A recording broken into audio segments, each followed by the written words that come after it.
In December, we released the 1.0 version of Fall of the Republic, and we're about to release version 1.1. The plan is currently to release Fall of the Republic 1.1 on April 28th, that is a Wednesday, 2 weeks from now. When the release actually happens, there will be a full video breaking down all of the changes that are coming in the version, but today we're just going to go over some of the broad strokes of what we were trying to do with this release. As you may be aware, there was an official patch release for Empire at War in January, and this really changed a lot of what was possible. So we wanted to take a release to, rather than add a bunch of stuff, focus more on doing some reworks and some improvements to some of the systems that we have set up in the mod. There was actually still a fair bit added with this release, but our main focus was on doing that kind of back-end work. For both Thrawn's Revenge and Fall of the Republic, this involved the creation of a new state machine, which we were going to do regardless of the EAW update, but this allows us to handle all of our events, all of our era scripting, and all of that kind of stuff in a much more efficient way. So this is something that you won't necessarily notice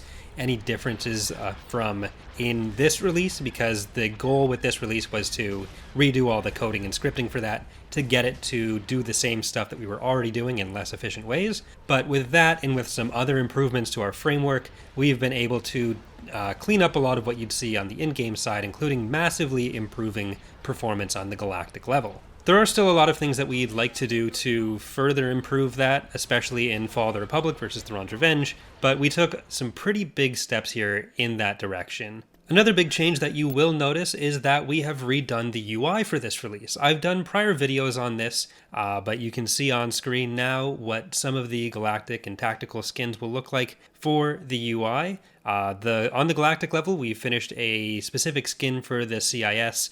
At the time of recording this, we haven't finished the Republic one yet, and the tactical level for the 1.1 release will just be the kind of generic all factions one, but eventually we will have the faction specific skins for Fall of the Republic for that as well. These UI changes have included a bunch of redone and updated icons, so a lot of those should look a lot cleaner, especially for infantry and some heroes. These are some reworks that'll be going on over the course of a couple releases, but there's already been a pretty huge improvement in that area just from the work that's happened in this release cycle. On the UI front, with both the icons and the UI design, this was all work that was handled by Sheen and Dark Legion, two new members to the team for this release. They've done a great job so far, and we'll have a lot more to show you from that as we go. Rhino has additionally started doing a lot of work on creating new death clones for the ships, which is basically the death animations that you'd see. We had all of them in Thrawn's Revenge 1.0 10 years ago, but as units have gotten reworked, they've kind of fallen out of use and have been something that we haven't really had the chance to catch up on.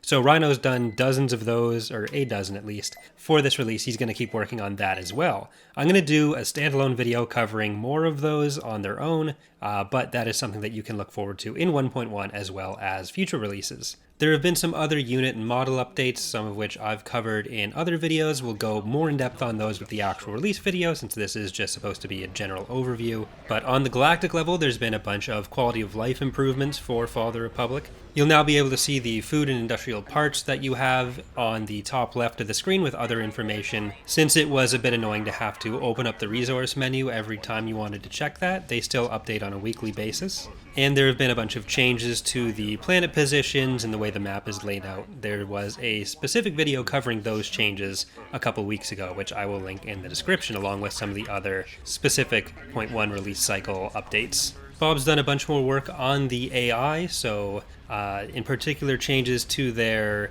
retreat logic. There was also some changes to the CIS sub-factions, so they should take over games much less often. They're going to be more passive partners for you as the CIS, and still a bit of a threat when you're playing as the Republic. But the idea with the sub-factions was supposed to be that they help it so that neither player faction is going to be taking over the entire map or starting from exact parity with the others. And they kind of got away from that, so we're trying to bring them back into line. For the retreat logic, especially on ground, it should help it be less of a thing where towards the end of the battles you have to do a bunch of cleanup. The AI should, if there's not really anything they can reasonably do, going to be more likely to leave the battle and stop you from having to hunt down any individual unit that may be left. This is of course on top of other specific changes to their decision making for their own benefit as well. On the Republic side, we've introduced the commander system that we used for the New Republic in Thrawn's Revenge. I will do a separate video covering this Jordan's system that he designed for the New Republic's command staff and how that'll apply to Fall of the Republic, so I won't go into that in too much detail here.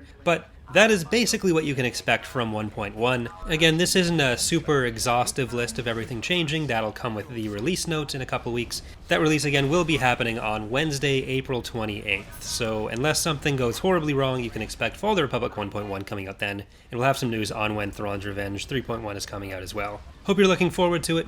Thanks for watching. If you'd like to get more information on how this is going, or if you would like to join in on the testing, there's information on that in our Discord server, linked in the description.